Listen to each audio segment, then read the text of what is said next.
Let's welcome on board Gopal Agarwal, Head Macro Strategy and Senior Fund Manager at DSP Investment Managers, joining in on the show right now. Gopal, hi, morning. Just scratching our heads and wondering what happened since budget. A 6.5% fall in the benchmarks alone, a deeper cut for the broader markets. What explains this kind of weakness?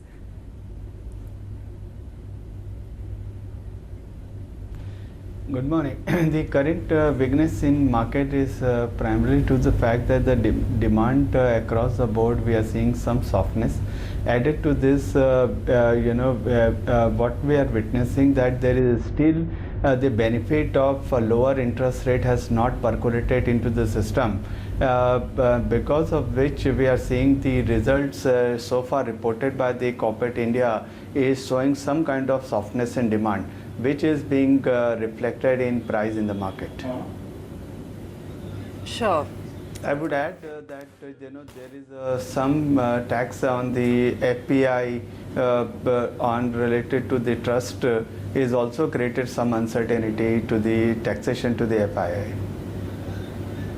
I guess that explains the kind of fall that we've now begun to see in the blue chip names, so to speak, which had been holding the Nifty up so far. But Gopal, the point of the matter is, how long will this selling last? Yes, there are all those pain points that you highlighted with regards to the growth engine slowing down. We've got the IMF as well cutting our growth estimates. And yes, there is that taxation on FPIs in the budget, but also seems to be souring the sentiment. But how long will the pain last? Or would you say that there are yellow weeds emerging already? Is a recovery in sight anytime soon? Or do you think this is going to be a more time-wise correction now that we are stepping in?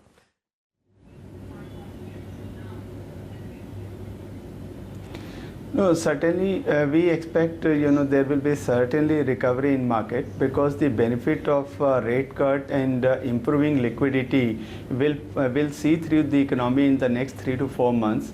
The rate transmission will certainly happen, which will be very positive. Apart from this, despite there are certain uncertainty on oil supply in global market, we are seeing is despite this, oil is favorably trading in a narrow band, which is positive for India. And we will see the benefit, foreign fund flows, especially in debt market, also likely to be positive in the event of Fed rate cut, which is expected in the next month or so. So all these are giving us some positive feeler for the coming months. Add to this, what I would say, at 11,200 now, the market, if you look at the kind of a normalization in earnings are expected, and the 10-year is at below 6.5%. Now we are trading at close to 17.5 times P multiple. So my sense is that this is really a point where like risk reward is favorable if we take a little medium term view, and the great point is that the bond yields are low, liquidity is turning positive, and the global macros are in favor of on positive liquidity side. Okay. All right.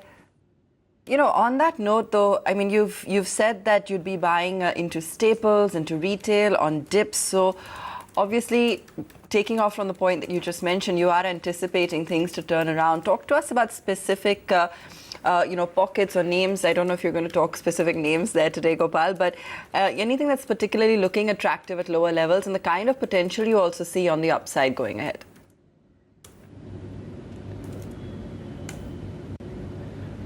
No, see, what we are likely to see that the benefit of lower rate cut will be coming to the cost of funds. So certainly we will see some revival in demand even in discretionary space, and the financials and insurance will be the beneficiary of that. So, in this correction, we are adding all the financials also. We are buying some of these the users industry, which will benefit from lower commodity price. So name wise, let's say the cement industry, the the downstream marketers in the oil and gas industry, the specialty chemical industry, and also some of the selective auto names are likely to be the beneficiary of the input prices and lower interest rate. Interesting that you've said autos, Gopal. I'll touch upon the other sectors a little later. But what enthuses or rather gives you that confidence that the volumes are going to come back? Because for the last 6 months, one has seen a big slowdown, and that's across the board. There hasn't been any green lining there or silver lining there, really. The volumes have had a slump. And more importantly, I think, there is that entire shift now to EVs, phasing out of diesel, which is going to incur high capex costs as well for the auto industry as such.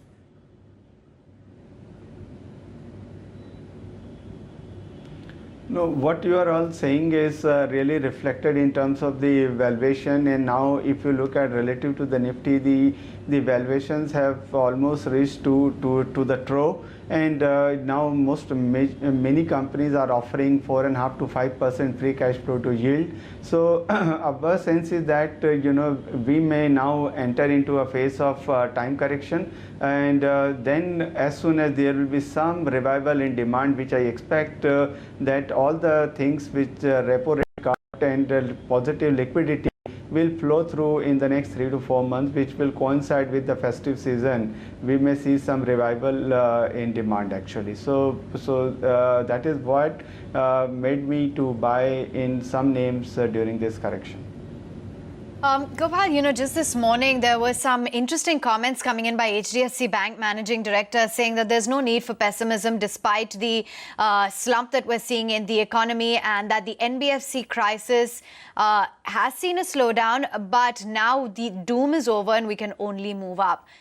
How have you read into the overall crisis within the NBFC space? Would you concur with this optimism, or do you believe that there is a lot of pain still in the system and that recovery is still a long way down the line?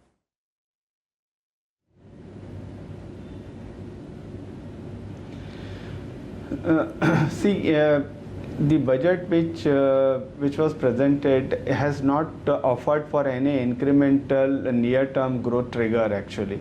So which was a real, some kind of played down to the expectations of the street, because the way we have seen the NBFC crisis has emerged from September 2018, there was a liquidity tightness, and also there is some credit offtake has also softened. So what we were expecting, there will be some stimulus to the economy, which was not there. But now what has happened for the last 30 to 45 days, the liquidity in the system has turned positive. A repo rate cut has happened. I expect that transmission will happen over a period of time. That gives me confidence and optimism that things will look better in these times to come. Only thing is that during this period, if we get some positive support to growth from government in terms of policy to the automobile sector, and some PSU recapitalization money should come very soon, which will help to lending activity will start, and which will be positive for market and economy. Okay, so sounding positive on the way ahead at least.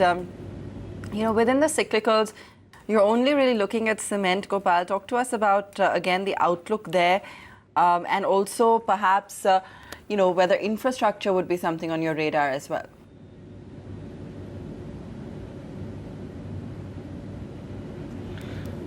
So the infrastructure sector, if you look at, has now corrected to a level of single-digit PE multiple sector, barring the sector leader. So my sense is that risk reward is favorable, and we are witnessing globally deflationary pressure in terms of major input prices are coming down. That gives me optimism for margin expansion story continue to play out in India, and if there is some stimulus in terms of growth revival, that will be positive to the top line. So what we are really seeing, the operating metrics are turning very favorable and positive. The only thing is that we have to see how the execution on the projects happen, depending on financing support from the government.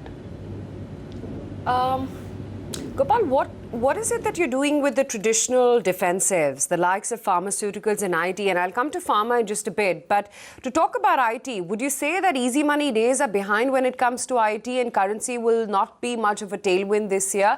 The best is perhaps behind us?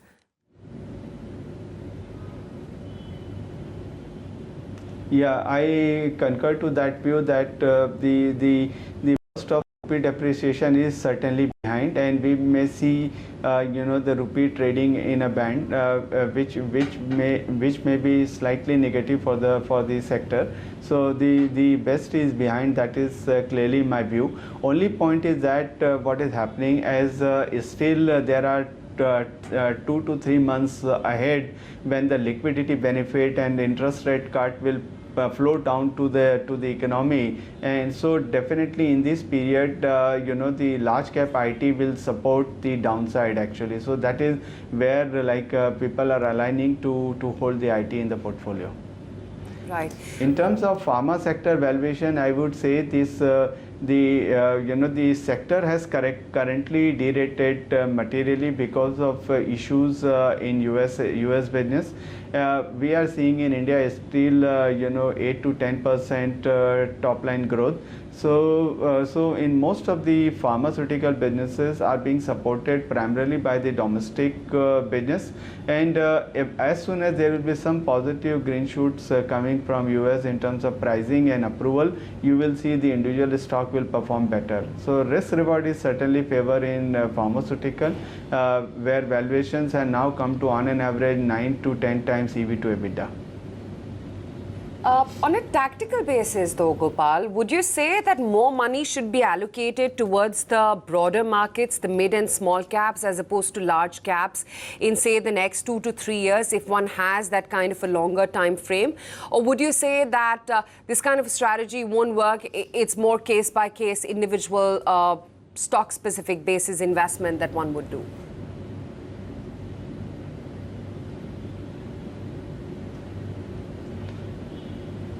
See, for a long-term investor, still the multi-cap strategy works out quite well because you have always, in the longer run, the benefit one up rate cycle down and one rate cycle up. So you tends to average out. And my sense is that any sensible investor should, for a long-term period, and if depending on your risk profile, should certainly look at more multi-cap funds. That is the right strategy. And if you are taking risk, and so the mid-cap funds at the valuation where we have reached offers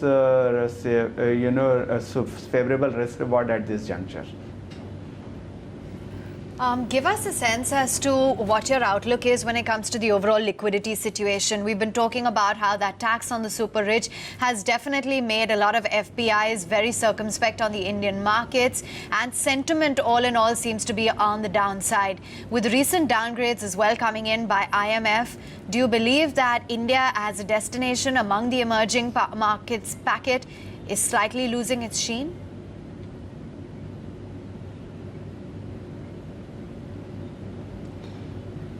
Yes, certainly on a relative basis, the India is losing some scene because what has happened, the Indian market was trading at premium based on higher ROE and the superior growth profile, and now on a relative basis, we are seeing the in the ROE and also the growth. So certainly it is, and it is trading at 50 to 60% premium to MSCI P multiple. So certainly there is some money is off because of this super premium of Indian equity market, and but my sense is that still in Indian, if you look at MSCI, the 64 companies offers you more than 16% ROE. So which is very high if you look at the relative market space. So the FII can reduce some weightage, but they cannot completely go away from Indian market because of our superior risk ROE profile and the higher growth prospect over a period of time. But in the near term, we need to see see some support to boost the growth. That is a real near-term requirement. All right. Thanks so much for joining us this morning, Gopal.